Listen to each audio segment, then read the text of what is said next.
பண்ணா என்ன அப்படின்ற மாதிரி நான் பண்ண ஆரம்பித்தேன். அப்புறமா மனிதனேன்ட்டு பேர் செலக்ட் பண்ணேன். ஓகே, இது நீங்கள் பண்ணணும்னா பெருசாக கூட ஹோட்டல் வச்சுருக்கலாம்ல, எதனால் ஏன் இது மாதிரி தான் வைக்கணும் அப்படின்னு? ஃபைனான்ஸ் அந்த அளவுக்கு எனக்கு இல்லைண்ணா. என்னால் முடிஞ்சது இதுக்காக இல்லாதவங்க கஷ்டப்படுறவங்க அவங்களுக்கு மட்டும் கொடுக்கணுன்றது நம்மளோட தாட்டாக இருந்தது. ஆமாண்ணா, அப்படிதானே? மக்கள் எல்லாருமே அதுக்கு நல்ல வரவேற்பும் கொடுத்தாங்க. ஸ்டார்டிங்கில் விட இப்போ கொஞ்சம் பரவாயில்ல. ஸ்டார்டிங்கில் எல்லாருமே ஆரம்பிக்கும் போது 4 நாள் இழுத்து மூடிடுவா அப்படின்னு தான் சொன்னாங்க. இப்போ 4 மாதத்துக்கு தாண்டி 5வது மாதமும் ரன் பண்ணிட்டு தானே இருக்கு.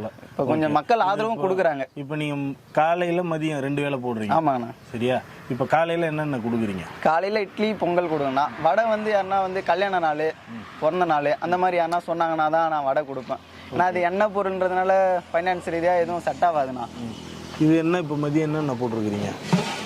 மதியம் வந்து என்ன ஃபுட்டு இது? தக்காளி சாதமா? தக்காளிண்ணா. ஓகே, இந்த அளவுக்கு தான் இருக்குது. இது காலி ஆயிடுச்சுண்ணா. இது லெமன் இருக்குது. நான் 12 மணிக்கெலாம் கடை ஓப்பன் பண்ணிடுவேன். 12லேருந்து மோஸ்ட்டாக 1:30 மணி அந்த மாதிரிலாம் முடிஞ்சிடும். ஒரு 3 மணி வரைக்கும் ரன் பண்ணுவோண்ணா.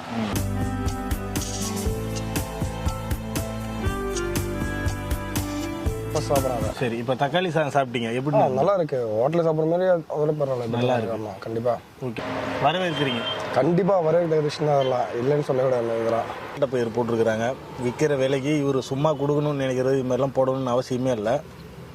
நல்ல ரைஸு, புதினா கொத்தமல்லிலாம் அதிகமாக போட்டு பண்ணியிருக்காங்க.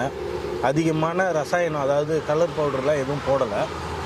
கரெக்டாக வீட்டில் எப்படி நம்ம பண்ணுவாங்களோ, நம்ம அம்மா எப்படி பண்ணி கொடுப்பாங்களோ அதே மாதிரி இருக்குது. தேக்கு மரத்து இலையில தான் நம்ம எல்லாருக்கும் வந்து சாப்பாடு நமக்கு கொடுக்குறாங்க. சாப்பாடே காலி ஆயிடுச்சு. ஏன்னா இப்போ நம்ம வந்தது லாஸ்டிங்கில் யாருக்கும் சரியாக தெரியல நம்ம இந்த மாதிரி மனிதநேயம் வச்சுட்டு இருக்கோன்ட்டு. இப்போ எல்லாருமே ஆதரவு கொடுக்குறாங்க. அவங்களால முடிஞ்சது காய்கறி, அரிசி. நிறைய பேர் வந்து வாழ்த்துக்களும் தெரிவிப்பாங்க ஃபோன் பண்ணியும். ரொம்ப கொஞ்சம் கேட்கறதுக்கும் நல்லா இருக்கும். அவங்களால முடிஞ்ச பொருள்லாம் முடிஞ்சுறாங்க. அவங்க தோட்டத்தில் விளையிற காய்கறி கூட எடுத்துகிட்டு வந்துடுவாங்க. கீரை எடுத்துகிட்டு வந்திருந்தா கீரை சாதம் போட்டுருவோண்ணா. இப்போ இந்த எலுமிச்சை பழம் கூட ஒருத்தவங்க கொடுத்தது அவங்க தோட்டத்தில் விளைஞ்சதுன்ட்டு. அதை தான் இப்போ வந்து ஆமாண்ணா.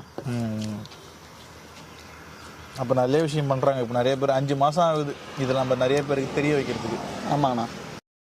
இங்கே நிறைய பேர் வந்து எது மாதிரி மக்கள்லாம் வராங்க அதிகமாக இங்கே?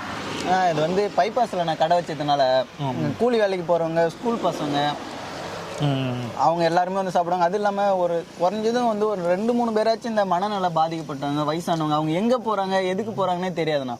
அவங்க மட்டும் அவங்க போவாங்க. அவங்க சாப்பிட வரனால அவங்களுக்கு நான் சாப்பாடு எடுத்துகிட்டு போய் கொடுத்துருவோண்ணா.